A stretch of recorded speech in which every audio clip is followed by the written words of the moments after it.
negara-negara luar lebih appreciate kita, lebih menghargai pencapaian kita berbanding dengan negara kita sendiri. Ya, sorry. Kita nak bawa ke sedikit lah tentang situasi badminton dalam Malaysia pula. Kalau coach tak keberatan. Yang first kali saya nak minta pendapat coach sebab coach dekat Malaysia ni, coach berasal daripada Malaysia sekarang ni macam tengah high demand. Lee Wan Wah, Tan Kim He, Osman Razak, coach sendiri di luar memandang tinggi sangat coach kita. Coach rasa apa kualiti yang ada pada bekas-bekas pemain di Malaysia sampai orang luar sangat mahukan mereka? Sebenarnya kita ni sebagai ex-player, kita selepas jadi ex-player dan kita terjun ke dalam bidang kejurulatihan ni, sebenarnya kita ni pemain-pemain yang jurulatih yang bekas pemain sebenarnya, dan kita juga ramai pemain-pemain jurulatih yang sekarang menjadi jurulatih. Mereka ni sebenarnya sebagai pemain dulu, masa dulu sebagai pemain mereka juga bermain di kelas dunia. So saya rasa benda-benda macam ni setiap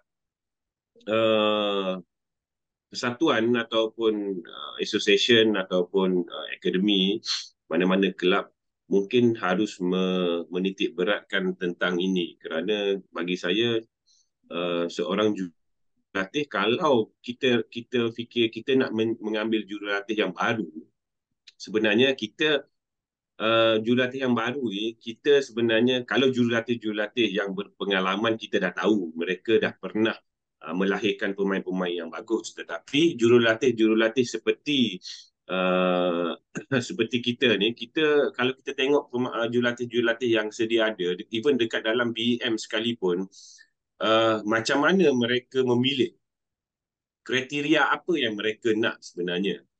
So bagi saya, kalau kita nak cakap kau jurulatih yang bagus, so kita tak boleh nak nilai sebenarnya, sebab semua jurulatih baru 5 tahun pengalaman dan tidak menunjukkan apa-apa peningkatan pun, tidak menunjukkan apa-apa melahirkan pemain pun. Tetapi sudah tentu kita melihat dari sudut CV mereka, profile. So daripada daripada zaman pemain, muncul dia bagus ke tak. So kita tengok pengalaman dia menjadi pemain, sejauh mana mereka perform. So dekat sini kita boleh lihat, kita boleh nilai daripada sudut pengambilan jurulatih ni, pemain ni, jurulatih ni ketika zaman dia bermain sejauh mana. So dekat sinilah kita boleh nilai untuk ambil jurulatih. Disebabkan itu, daripada negara-negara luar, dia tengok CV kita. So dia pun tak tahu kita ni bagus ke tak. Tetapi dia nilai berdasarkan CV kita. Oh, jurulatih ni, okey, kita ambil dia. Dan baru dia nilai. Bila dia dah ambil, baru dia tengok kita sejauh mana kita boleh coaching, pengalaman kita. So dia dah tengok. So tetapi dekat sini, that's why kita tengok ramai jurulatih Malaysia ni dia keluar, bermain di melatih pemain-pemain luar, kerana negara-negara luar lebih appreciate kita, lebih menghargai pencapaian kita berbanding dengan negara kita sendiri. Dan juga offer dari luar pun lebih besar gaji dia.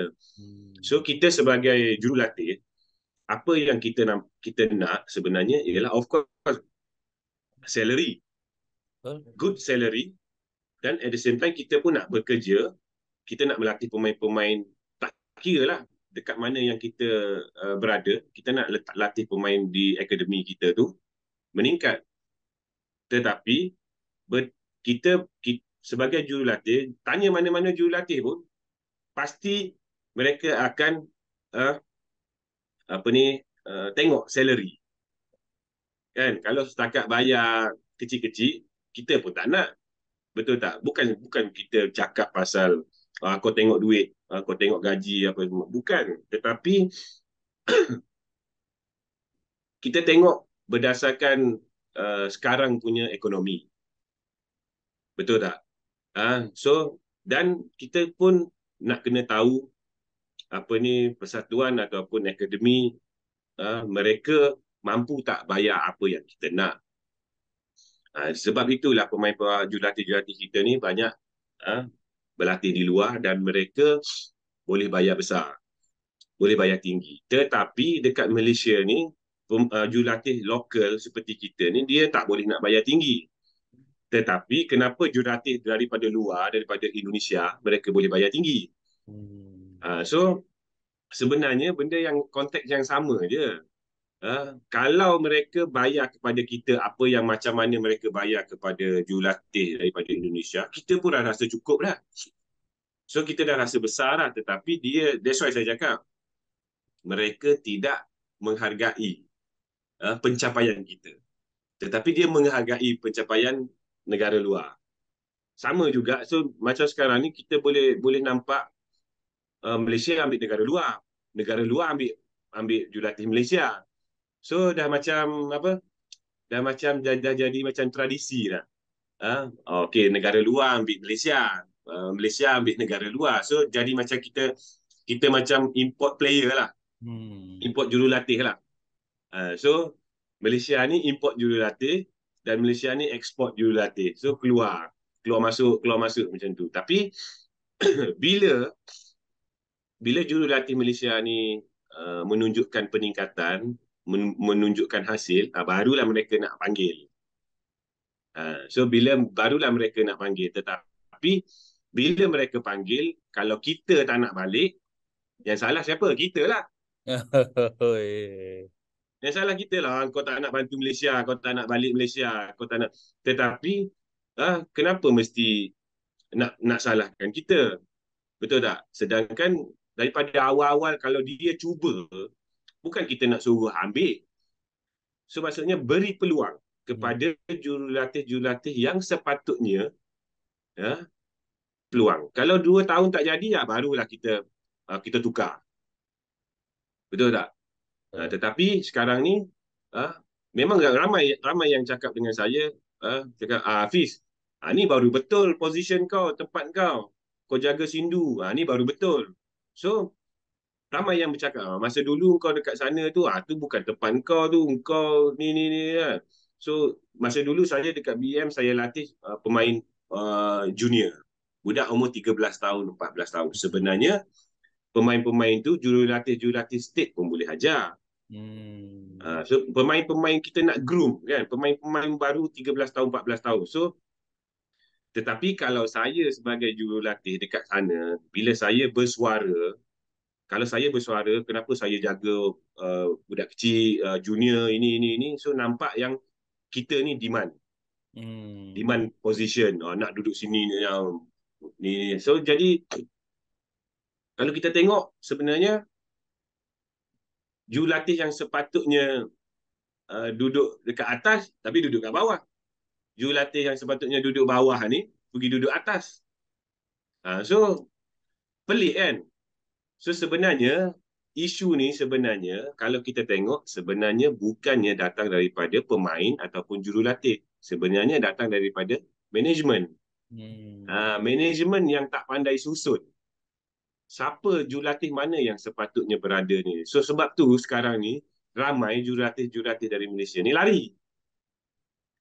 Sebab apa? Sebab mereka duduk dekat bukan position mereka. Kalau contohnya kan, kalau bayar gaji besar sekalipun tapi jaga budak kecil, ramai juga yang tak nak. Tak ada kepuasan. Tak ada kepuasan. Kalau bayar gaji ala kadar tetapi position tinggi pun orang pun tak nak juga. Kan? Sampai satu masa kita akan rasa bosan. Bayar gaji ciput je, tetapi kena jaga pemain-pemain yang level tinggi-tinggi, pressure. Ada juga jurulatih yang bayar gaji besar pun tak besar mana, tapi jaga budak kecil. So tak balance. So sebenarnya jurulatih-jurulatih yang ada tu sebenarnya kebanyakan mereka frust. Dari konteks inilah sebenarnya. Sepatutnya bayar gaji yang berpatutan, yang kita panggil apa ni, yang reasonable lah. bayar gaji yang reasonable, tetapi position kita pun kita harus kena letak dekat position yang mana yang kita patut duduk lah.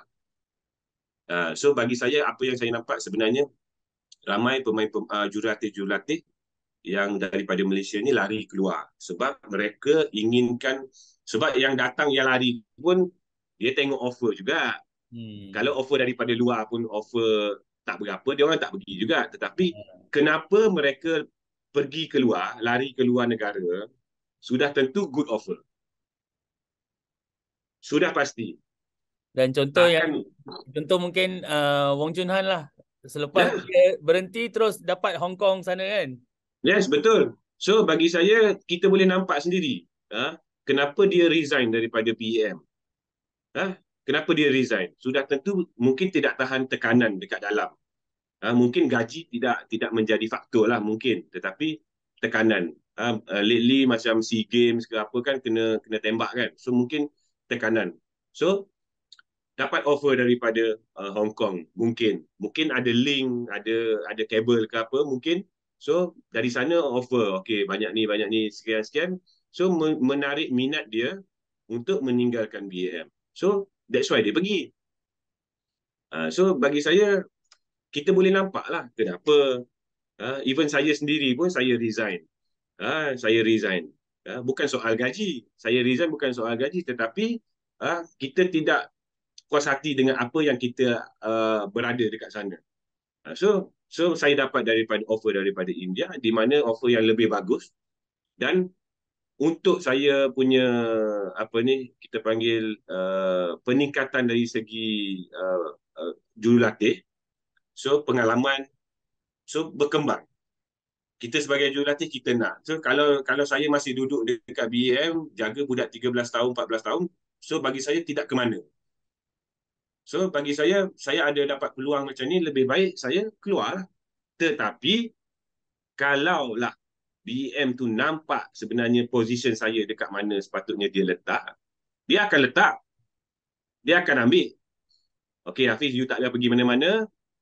Kita akan letak position yang sepatutnya. So maksudnya dia counter offer. Bukan dari segi counter offer ni, bukan dari segi gaji sahaja, tetapi dari segi position juga. Mungkin okey, you pergi jaga pemain umur yang lebih besar ke, senior ke, backup squad ke. So mungkin benda-benda macam ni akan menarik minat saya untuk stay. Faham. Tetapi tidak ada apa-apa offer daripada mereka dan dia lepaskan begitu saja, dan saya pergi ke India lah. Coach, secara peribadi, kalau nak tanya coach lah kan, tempat Wong Chun Han tu, kalau sebaiknya siapa yang perlu diberi peluang, coach? Saya pun tak boleh nak cakap nama-nama yang sepatutnya diberi peluang, kerana bagi saya tempat position tu adalah satu position yang besar sebenarnya. Position di mana pressure, tekanan akan besar di situ, kerana pengarah ke jurulatihan. So semuanya, maksudnya performance ataupun achievement pemain-pemain negara lah. Apa-apa jadi ke tak jadi je kena tembak. Macam tu. So tak ramai yang boleh bertahan. So bagi saya sebenarnya, saya tak nak sebut nama siapa yang patutnya berada di situ, tetapi apa yang saya boleh cakap ialah seseorang yang mempunyai pengalaman yang besar ataupun achievement yang besar, baru boleh berada di situ. Kerana bagi saya jurulatih ataupun pemain-pemain memberikan mendengar arahan ataupun memberikan respect lah kepada siapa yang berada di situ. So bagi saya, sejujurnya saya rasa ramai sebenarnya boleh menggantikan tempat tu. Bagi saya tempat tu kita nak ambil orang luar pun boleh. Sebenarnya nak mengambil apa ni ex-player jurulatih luar, ambil Mat Saleh ke daripada Europe ke, boleh gantikan tempat situ. Tetapi pressure lah, sejauh mana kita boleh tahan. Ada juga a few orang komen-komen yang cakap, Hafiz baliklah pergi ganti tempat Chun Han tu dekat sana. So bagi saya pun sebenarnya saya pun tak berminat. Sebab apa? Sebab saya pun dah rasa secure dekat India, saya pun dah kerja, saya pun dah happy, dah selesa. Dan sekarang alhamdulillah ya, bagi saya rezeki, PV Sindhu pun dah appoint saya sebagai jurulatih dia, walaupun saya bukan sebenarnya bukan 100% menjadi jurulatih PV Sindhu, sebab saya sebenarnya belongs to club. Academy. So bagi saya ini salah satu benda yang saya rasa happy lah. Sekarang saya bekerja dengan PV Sindhu sampai Olimpik. Mungkin selepas Olimpik dia nak saya lagi ke tak nak ke. Tetapi saya bukan hilang kerja, saya balik ke akademi saya lah. So itu yang saya rasa dah secure lah, saya rasa dah selesa dengan apa yang saya ada sekarang, dan yalah, ini rezeki lah, kita boleh cakap, kita kalau orang Melayu cakap rezeki ada kat mana-mana kan. So kita, macam saya sebagai jurulatih, dan saya pun looking forward untuk jaga pemain-pemain yang berkelas dunia. Dan kalau PV Sindhu sekalipun dia target untuk dapat gold medal dekat Olimpik, dan itu adalah target saya jugalah. So I have to follow my players lah. Dan sudah tentu target saya pun bukan hanya itu saja, kejohanan-kejohanan lain pun kita target jugalah. So benda-benda macam ni ialah kepuasan sebagai jurulatih, dan juga pemain kita sebagai pemain, kita nak kejar achievement lah, juara lah, menjadi seorang juara lah.